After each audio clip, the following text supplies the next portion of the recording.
Hello everybody, my name is Jennifer Withelm from Munich in Germany. I'm a learning and development professional and the maker and the founder of this blog, which I call Lernen&Geil in German, and I translate that with Lern's in English. The 70-20-10 learning model is already a few decades old, but due to the Corona-Krise, it is currently being constantly discussed by HR and learning development professionals all over the world. The numbers are not to be understood as fixed, they are like a metaphor. The numbers stand for 3 different forms of learning, which often overlap. About 70% stand for learning through work. This includes experience, stretch assignments, practice and reflection. 20% stand for learning from and with others. That means social learning with colleagues, superiors, top performers, members of communities, or the partner and the kids. Only 10% are formal learning, which include courses, e-learning and books. And my feeling was, well, as we currently ask ourselves how learning and development professionals could be helpful in the area of the 90% of informal learning, why don't we ask the eminent authority and the pioneer of the model himself? Charles Jennings is co-founder at the 70-20-10 Institute and has led learning and performance improvement projects for more than 35 years. He is considered to be the pioneer who first used the model in the practice. Dear Charles, it is a huge honor for me to get the chance to talk with you. Thank you once again. A lot of companies, as you know, are affected by the Corona-Krise right now, and it hit my career as well, as you know, so I'm looking for a new employer. But in terms of people development, every company I talk with mainly discussed curricula. No one was interested in how learning and development could support informal learning. Well, is it just my feeling that most learning and development departments are mainly still engaged in the 10% field? Well, Jennifer, first of all, thanks very much for the invitation to talk to you today. I think your experiences are very common. I think that people find it very difficult or great difficulty in separating learning from schooling. So we've all been through school and college, university and so on. And when we get into work, everyone tends to think that learning is linked to schooling. In other words, formal learning is the only sort of learning that there is. Whereas actually we know, the research tells us that most learning actually occurs as part of the daily workflow. And in fact, researchers at the at the Research Centre for Education in the Labour Market found in a Dutch study that the workers spend an average of 35% of their working time on activities in which they learn. And if you compare this to the time in which workers spend in formal learning, it's far, far greater. It's actually an order of magnitude greater. It's probably 10 or 20 times greater than the time people spend in formal training.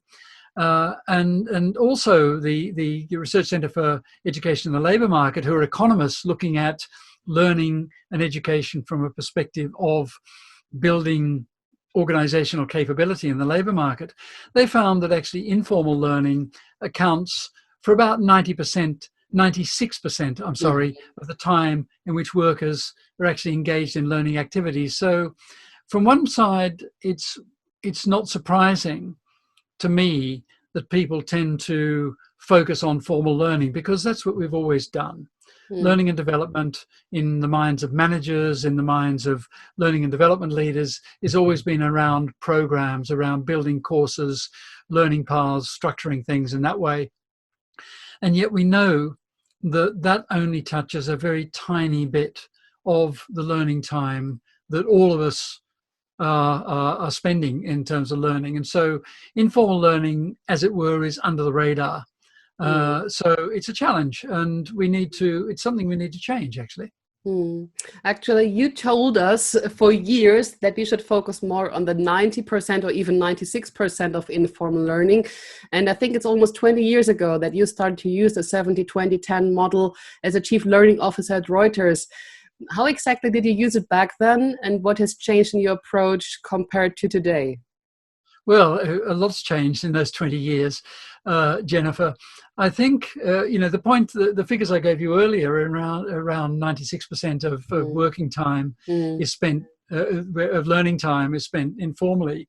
I think that highlights the fact that, not to get hung up on these numbers of 70-20-10, I introduced 70-20-10 as a strategic approach, when I was brought into Reuters, the big information company, the global information company, as Chief Learning Officer in 2001.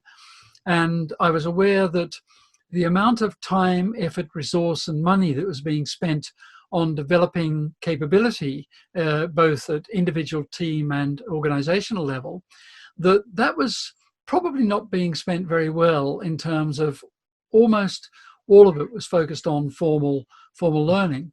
So my introduction to 70-20-10 came from that, and came from the fact that I'd seen actually in Goldman Sachs, the big international investment banking company, had been using 70-20-10 as a framework for accelerated leadership development, and where they were really drawing on learning from working and learning from others, as well as formal structured learning. And I think that one of the challenges we have with 70-20-10 is that people take the numbers literally, whereas even the original research where the numbers emerge from, the original research, the numbers weren't nice round numbers. So what we found at Reuters is that when you start to extend the scope and the focus of learning and development, and don't just focus on that 10, which is important, that formal learning is important, but it's not everything. And in fact, my colleague Jos Arets, who's written and worked in this area for years, says that, formal learning, and I absolutely agree with him, formal learning will help people become competent, but formal learning alone will never produce expertise. And we know that. We only need to think about that in our own lives. We were not getting our university certifications, qualifications, degrees, didn't make us experts in any area. It gave us a good grounding. It gave us the basics. And so I think that's why I've always found the 70-20-10 approach is really powerful. However, one of the constraints is that people tend to think of 70-20-10 in terms of the 10. And in fact, we often talk about 10 plus and 20 plus. I often have conversations with people and they say, yes, we use 70-20-10 in our programs. Well, actually, that's not quite right. What you're doing, if you've got maybe a leadership program or some sort of program that you're running, and you've introduced some social aspects to it and maybe some experiential learning to it, what you're doing there is just building really, really good formal programs. It's what we call 10 plus. It's not 70-20-10, it's 10 plus. And I think the way my thinking has changed in the last 10 years is initially I was focused on, and when I started at Reuters, we were focused on really building learning into the workflow. And I think we were more focused on building formal learning into the workflow than really extracting learning from work and helping people learn as teams. Of course, we did some of this, but we didn't do it as fully as we do now, whereas our 70-20-10 methodology is based around how do you build, in helping organizations build capability to really understand what the fundamentals of the business problems we're trying to solve are, and how L&D can build solutions to help solve those problems. Sometimes formal learning is involved, sometimes formal learning is not involved. It just depends on the requirement. So what can I, as a learning and development professional, offer concretely regarding learning on and near the job? Because originally I thought, and usually you're quoted, or the model is quoted that way in Germany as well, that the 20% are, as an example, floor walkings, mentoring, coaching. But it seems as if these kind of solutions are not the stuff that you define as an informal learning. You just gave the book hint, that's very beneficial as well. But what exactly can I do? Maybe you have one or two examples in the area of the 20 to 70% field that makes it a little bit more concrete. Sure. And in fact, Jennifer, all of those things you mentioned are really part of that 20 learning. We learn through, it might be having informal support in some way. It might be having someone floor walking, or it might be having brown bag lunches, or it might be having all sorts of ways in which we're sharing our expertise. To give you some examples, teams of people spend time together simply reflecting on the experiences they've had, where they've had successes, where they've had challenges which they're finding great difficulty overcoming, and actually sharing that, sitting around in a group, maybe in a team, or it might be sitting with your manager and thinking about, what I've done in the last couple of weeks, the successes I've had, the challenges I've still got, what I do differently to address those to be more successful, and then reflecting on, okay, what have I learned from that? Because of course, we learn from experiences. And again, thinking back at the economists, some of the greatest economists of our era, Nobel Prize winning economists, have studied this. And Kenneth Arrow, who won his Nobel Prize back in the 1970s, he studied the way in which capability is built and the way in which productivity is built. And Arrow came to the view that learning only occurs through activity. One of Arrow's students, a man called Joseph Stiglitz, who also won his Nobel Prize in the early part of this century, Stiglitz again reiterates that and says, we get better by doing things. We do something, we carry out an activity, we work on a project, we reflect, we improve the next time we do it. We reflect, we improve the next time we do it. And that's the way that we build high performance. And in fact, next week, I'm talking to a group of high-performing sports people and managers. So managers of people like Jurgen Klopp and managers of football teams and so on. And if you said to anyone who was involved, for example, in sport, that practice and reflection weren't terribly important in terms of learning, and that all they needed to do is you just needed to help your players develop the skills, then they can get out on the pitch and they can perform. And once they've performed, oh, that's fine. Okay, well, maybe they can go back to doing a bit of skills work. If you suggested that they didn't think about reflection, they didn't understand that they needed to identify the areas where practice is required, they think you were crazy. Of course, that's the way. If you're going to be a world-class performer on the sporting field, it's all about experience, practice, sharing with your teammates, getting that dynamic together in terms of knowing what others will do and where the others have their strengths and weaknesses and how you fit with this. And of course, reflection is really key.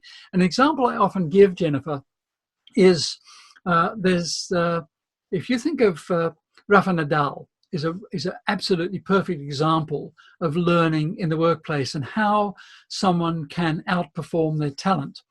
And in fact, I know a man called Santiago Alvarez de Mon, who's a professor at the AIC Business School in Barcelona, who's worked with Rafa Nadal since Nadal was a young man in his teens. And Santiago has said that Rafa Nadal has never been one of the top 5 tennis players on pure talent ever, which is crazy, really, because, of course, Nadal has been not just one of the greatest tennis players now, he's probably one of the greatest tennis players of all time. But what Nadal does, if you think about how Nadal performs, if ever you've seen him on a tennis court, he has a set of routines which allow him extra time to reflect.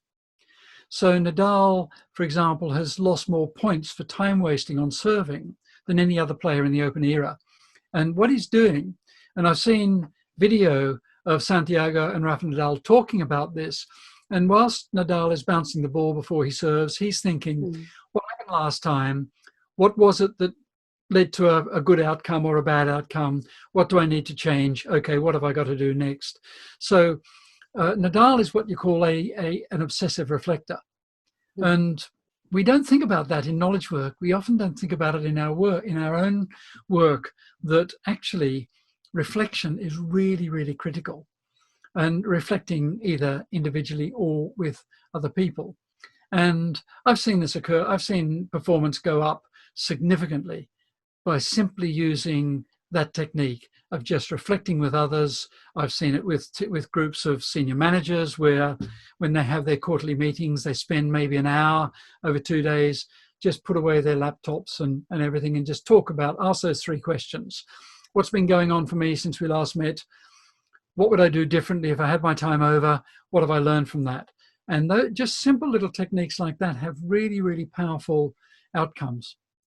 So what you say is I should say goodbye to the term coaching when it comes to informal learning, the word reflecting time would be a better word for that. Yeah, well, yes, to a point. I think, Yeah. coaching is really helpful. I mean, again, with the Mm, sporting analogy, very, very few top sports people get to the top without a coach. mm, But again, uh, we tend to think in our knowledge work of coaching being something which is formal. We're assigned a coach. We have to meet at a certain time. We go through this structured process. There are all sort of coaching methodologies and so on. Co-coaching, peer coaching with your peers, spending a bit of time, even just over a coffee, coaching your colleagues, listening to them talk about where they think their strengths are, where their challenges are. It also opens us up. We need, sometimes it makes us quite vulnerable mm, because we have to admit that, we're not, admit the reality that we're not all great at everything.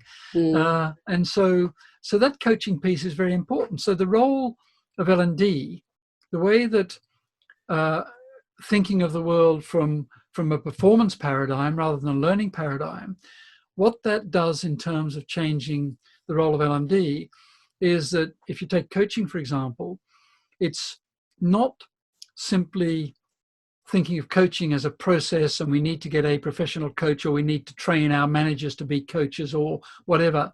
It's thinking about the outcomes, saying, what are we trying to do? So how can we utilize these conversations in some way in which will help people to perform better? mm, And so it's not coaching conversations. I would never recommend to a manager to have coaching conversations with their reports. But I mhm, would certainly recommend to managers to say, look, next time you sit down with your team, individually or as a team, just ask those questions. mhm, mhm. What's been working for you since we last met? What successes have you had? What failures?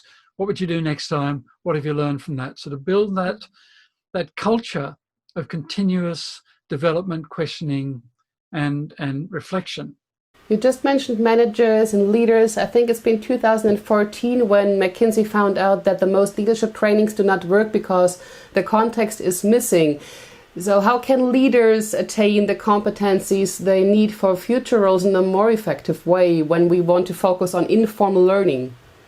Yes. The McKinsey study found that overlooking context and also they found four things. In fact, the McKinsey study, they found that the first thing was that leadership is contextual. But many leadership development initiatives actually assume that there's one size fits all, so it overlooks that context, and that's a problem. The second issue that McKinsey study found was that if you decouple reflection from real work, you have a problem.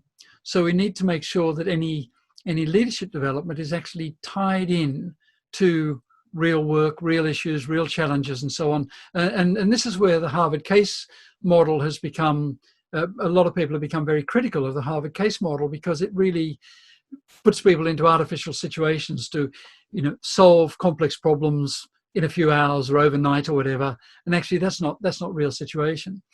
The third issue that the McKinsey study found was that an underestimation of mindsets. In other words, we're looking to change behaviors and underlying mindsets, and that can't be done just through a course. A formal program, leadership program, is not going to change mindsets alone. It's a long process that requires a lot of work beyond the formal leadership development program. And the last element or key factor that the McKinsey study found was a failure to measure results. And that's a general issue with learning and development overall, in that we are very bad at measuring, very poor at measuring business results, because we try to link learning outcomes with business results, and that is extremely difficult, if not impossible.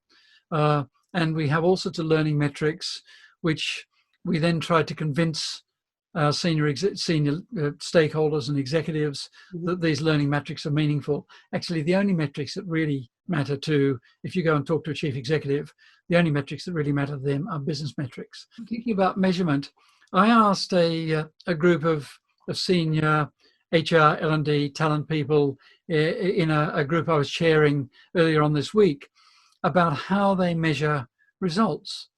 And very few, if any, one or two said we measure the results on a few very important of our programs. Some of our senior leadership programs, we try and measure results, but actually very few of them could give me any evidence of results, of business results that they were measuring. I then asked them the question in terms of how they determined or chose, did they choose their suppliers, their partners to work with based on their ability to deliver results. No one said they did that. And again, when I asked, I said, do you ask your suppliers to give demonstration in terms of how they can demonstrate or give examples, case studies of how they've delivered results? Very few of them did that in terms of business results. And that is a major, major challenge that L&D has with formal learning. I read that you use a screen-based performance support. What exactly does that look like? Well, yes, we do. I've done a lot of work with performance support over the years. And again, performance support, whether it's screen-based or whether it's a simple checklist or anything like that, it really doesn't matter what channel you're using, although screen-based and particularly apps now, performance support apps on mobile devices are really, really helpful. And the core principle behind using performance support rather than deep training is a fundamental, which again I think is a challenge for learning and development professionals. And we talked about it in the big book we wrote called 70-20-10 towards 100% performance. And it's this: the closer you are to the point of need that you learn something, the more effective it's likely to be. Because as humans, our memories aren't perfect. We forget the detail. If any of us carry out a study and maybe do the exam, we have to revise for the exam first of all.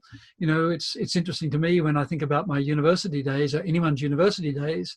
I don't think anyone would have finished their course and then sat the exam with no revision, because we revise because we forget things. And this principle of the closer to the point of use that learning or support occurs, the more effective it's likely to be, is basically the basis of performance support. In other words, if we can get a quick list of the things we need to do or the process we need to follow at the point where we need to use it, or just before the point we need to use it, we're much more likely to follow that correct process or to do the work more effectively than if it's something we learned a year ago or whatever. The only way that the things we've learned a year ago or 2 years ago, where we're going to be effective at using it, is if we've had time to practice it and we've done it again and again and again. We all know this. We might have a quick checklist that we need to follow, and after we've done that, follow that checklist 4 or 5 times, we just know we know it because we've done it. So performance support is based around that. And performance support is just one of the 70 type solutions that we can use where we can provide support. There are some very good examples. There's a man called Wurde, who is a surgeon, worked at Harvard Medical School, and has written a great book called The Checklist Manifesto. And Wurde has worked with medical health organizations around the world, reducing mortality rates, particularly in surgeries. And medical surgeries or hospital surgeries are a good example of where performance support really comes into its own, because traditionally, surgeries are very hierarchical. The senior surgeon leads the team, makes the decisions, drives the team. So if I'm a junior swab nurse in a surgery, if I see that the senior surgeon isn't following the defined procedure exactly, I'm unlikely to step in and say to them, hold on, we need to do this. But if you have a checklist that's owned by everyone, and everyone has responsibility for that checklist, that swab nurse who sees the checklist isn't being followed is much more likely to step in. And Gawande has, in his work, certainly here in the UK, has decreased mortality rates in some of the health services he was working with by 47%. So nearly 50% less deaths from results of surgery simply by using checklists. Okay. And actually, there's another very good book called Black Box Thinking, written by a man called Matthew Syed, who's an Englishman. And that looks at two industries, and it looks particularly at the issue of checklists is in that book. And Syed looks at one industry where there are a lot of errors, and it's not a very safe industry, and another industry where there are very few errors, and actually is a very safe industry. The error-strewn industry is, again, the medical world. You know, we all know we go into hospital, we have risks not just for the treatment we're going to have, but also to other risks. And the very safe industry, in fact, one of the safest industry is the aviation industry. You know, it's quite interesting. Our perception is that when we get into an airplane, you know, it's quite a risk. In fact, it's very little risk. You know, we are in more risk driving to the airport than we are flying. And again, back to the performance support, the aviation industry runs on performance support. So when the flight crew go into the cockpit, they have a set of checklists that they go through. As we take off, they're going through a set of checklists. As you're in the air, they're going through a set of checklists. So the whole thing is run by performance support. And yet, again, when we step back and think about work in the knowledge industries, how often are checklists used? Well, they are used, of course, but not a lot. How often do learning and development professionals see checklists as being part of their armory in terms of their solution set? Not very often. You know, we will tend to think of a course or a program before thinking, well, maybe this problem could be resolved by using a checklist. Charles, what about topics that should affect the mindset of the people? I currently see a lot of formal trainings regarding unconscious bias and diversity. And in an article you wrote, that psychology research and field studies have shown that it is quite difficult to train away stereotyping, and that training actually decreased diversity behaviors rather than increased them. So what is learning and development able to do if we want a change of mindset? Jennifer, this is a really, really challenging area. And you're right. There was a large meta-study that was published in the Harvard Business Review that studied some 800 plus studies or studies of diversity training over, I think, 29 years. And the outcome of that demonstrated that diversity training has no impact whatsoever on behaviors in terms of diversity behaviors. And in some cases, particularly with Afro-American women in business in the US, it had a negative effect.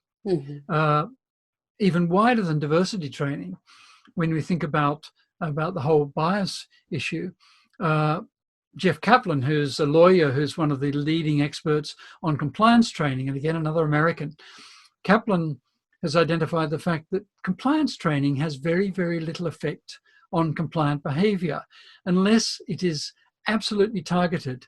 Kaplan found that most compliance training has no impact because it's too general. Everyone is trained across about compliance across everything, and it's not specific enough. And so therefore compliance training becomes a process. It's a tick box exercise. It's a way to keep the chief executive out of prison, essentially, but doesn't have any great impact on behaviors. And the whole area beyond compliance, beyond diversity, the area around, if you're looking to change behaviors and attitudes, doing it through some form of training program is extremely difficult. We all know the culture of an organization is created by the behaviors of the people at the top of the organization, or the people who are influential in the organization.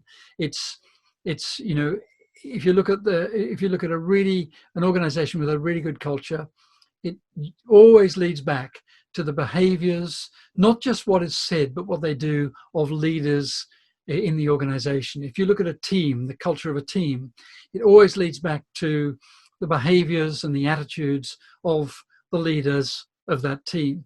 And so trying to train that into people is extremely difficult.